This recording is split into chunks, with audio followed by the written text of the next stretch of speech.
Bonjour à tous et bienvenue dans cette partie de la formation.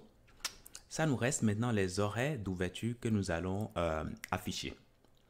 Alors, les horaires d'ouverture sont récupérés sous forme de tableau. Déjà, on va les afficher avant de parler de la modification. Donc, je me permets, je reviens ici. Et puis, là où nous avons horaire d'ouverture, ici, ben, nous allons travailler là. Donc, nous avons ici, ce que je vais faire plutôt ici, ce sera simple.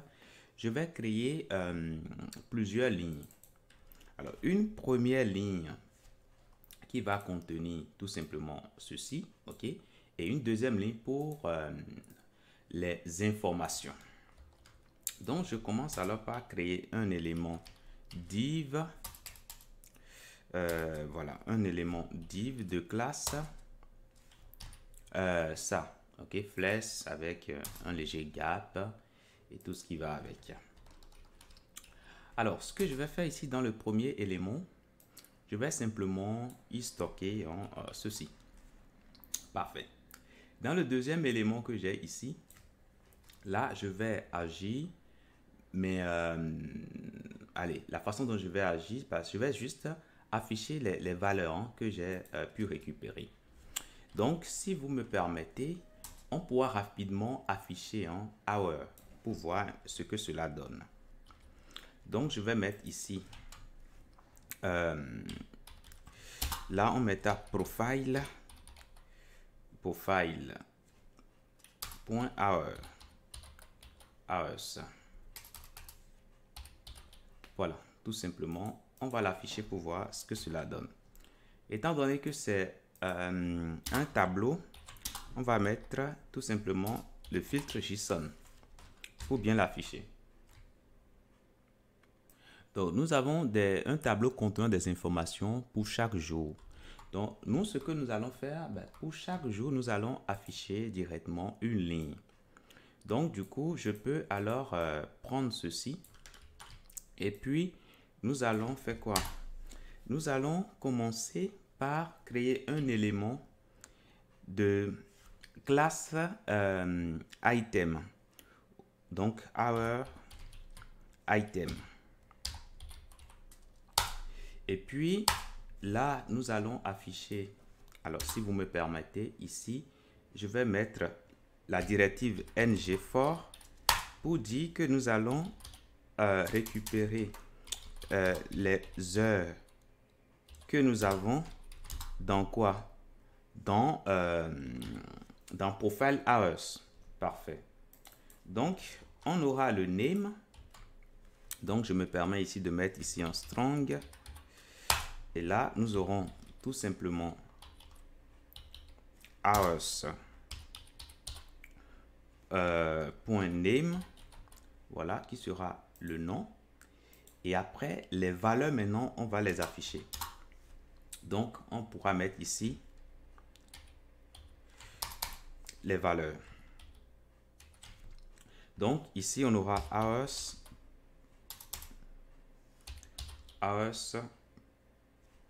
hour.values, qui est un tableau contenant des informations. Donc, ce tableau-là, si vous me permettez, ce qu'on va faire, on va juste récupérer les informations. Donc, ça, nous allons le faire tout juste après. Mais pour l'instant, si nous venons ici, nous voyons que nous avons lundi et après, nous avons un objet. Parfait. Donc, si vous voulez, on va créer un filtre qui va nous permettre d'extraire correctement ces valeurs-là. Donc, on va rapidement créer notre pipe.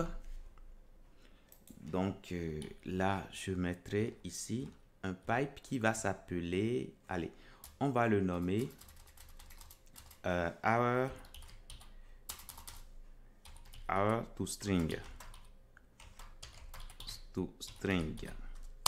Voilà, tout simplement. Et c'est bien ce pipe qu'on va utiliser au niveau du template. Donc, je vais le mettre ici. Le pipe là. Alors, on attend la création des fichiers. Et nous, ce qu'on a à faire ici, c'est quoi? C'est de parcourir les valeurs est de récupérer tout simplement les informations sur les heures. Donc, c'est ce que nous avons à faire. Donc, on peut rapidement voir la structure que nous avons. Donc, JSON, pour voir rapidement la structure et ainsi savoir comment nous allons interagir avec cela. Donc, quand on regarde ici, bon, c'est un tableau contenant les valeurs qui existent et puis nous avons name pour chaque élément. Parfait. Donc, c'est les names qui nous intéressent. Donc, je reviens alors tout de suite ici et on remet le filtre. Et puis, on ira maintenant au niveau du pipe. Donc, chez moi, c'est créé. Je vais au niveau du pipe. Et ce que j'attends ici en argument, c'est un tableau. Donc, any, un tableau contenant des informations. Et puis, ce que je vais retourner sera une chaîne de caractères, string. Voilà. Et donc, la valeur que je reçois ici, bon, je peux mettre ici value 100. Voilà. Ou plutôt hours. Voilà. Donc, résulte, let result, qui sera initialisé à chaîne vide. On va retourner résultat. Maintenant, qu'est-ce qu'on va faire maintenant? On va parcourir les hours avec for each. Donc, pour chaque hours que nous avons, on va récupérer ici hour. Donc, qu'est-ce qu'on va faire? Ben, c'est le name qu'on a sur ce hour-là qui nous intéresse. Maintenant, à nous de voir si c'est le premier ou non. Donc, déjà ici, c'est le type string. Hein? Pardon, c'est le type any. C'est un objet. Et puis après, nous avons ici, nous avons l'index qui est de type number. Voilà. On peut être beaucoup plus précis ici en mettant une interface. Interface hour. Voilà. Et on attend un name de type string. Voilà, string. Voilà, tout simplement. Donc, ce que nous allons recevoir ici, c'est quoi? Ben, c'est un objet de type IAR, tout simplement. Donc, on sait que là-dessus, nous avons un name. Parfait. Alors, si on est sur le premier, if index égale à 0, ça veut dire qu'on est sur le premier. Hein? Donc, du coup, on va prendre result et on mettra dedans quoi? Ben, our.name, tout simplement. OK? Donc, ça, c'est bon. Sinon, else, donc ça dit qu'on est probablement sur le deuxième ou le troisième. On va concaténer alors. Donc là, on va rajouter par-dessus. Donc, on mettra plus égal.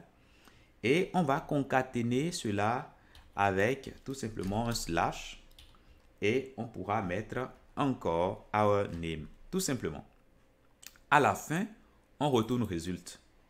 Donc là, c'est bon. Donc normalement, avec ça, on va bien s'en sortir. Donc, si je reviens ici, on actualise. Et là, vous voyez bien que ça nous affiche bien l'horaire parfaitement. J'irai au niveau du back-office là et je vais ajouter d'autres jours. Donc, add new option, je mettrai mardi. Mardi et puis la valeur, je peux mettre, allez, 9h à midi. Parfait. Je mettrai également mercredi. Mercredi. Et là, je mettrai 10h à 20h. Pourquoi pas? Voilà. Je fais update ici.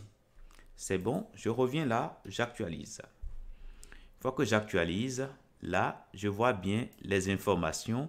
Mais en gros, tout est resté sur la même ligne. Et ce n'est pas vraiment intéressant. L'idéal, c'est que chaque élément reste sur une ligne spécifique. Donc, je peux alors penser ici à mettre...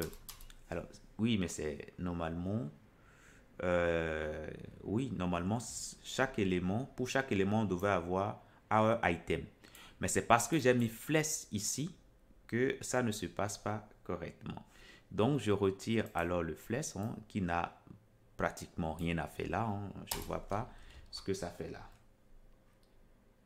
Donc là, c'est bon. Vous voyez qu'on voit que les éléments, ça s'affiche correctement. On a le mardi, mais le mercredi, normalement, ça doit s'afficher. Hein. On a bien mis à jour cela. Donc, normalement, le mercredi doit s'afficher. Donc là, c'est bon. Donc, je suis juste revenu au niveau du back-office hein, pour redéfinir cela. Une fois que c'est défini correctement, oui, ça doit s'afficher ici. Parfait. Alors, il y a un décalage un peu ici. Je ne vois pas l'intérêt. On peut retirer le PY qu'on a indiqué ici et le mettre tout juste là. Parfait. Donc là, c'est bon. Maintenant, ce qui nous reste à faire, c'est de penser maintenant à ce qu'on soit en mesure de modifier ces informations-là. Donc, pour chaque jour, on doit indiquer hein, l'icône de modification devant. Donc, l'icône de modification, c'est ça. Je vais le mettre tout juste ici. Donc, normalement, après l'affichage de chaque jour, on aura le stylo devant. Donc, ce qu'on va faire ici, on va penser à mettre ceci dans un élément div comme ça. Donc, cette ligne, on ramène ça dedans.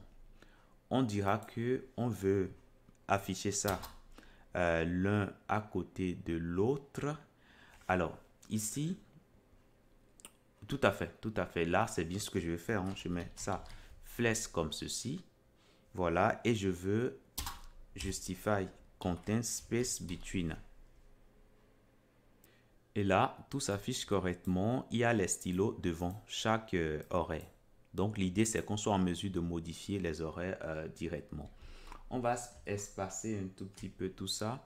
Donc, on pourra mettre un léger padding de 2 sur chaque item. Donc, voilà pour ce que je tenais à vous dire dans cette partie. Dans la prochaine partie, nous allons commencer par voir comment modifier cela. Je vous dis merci.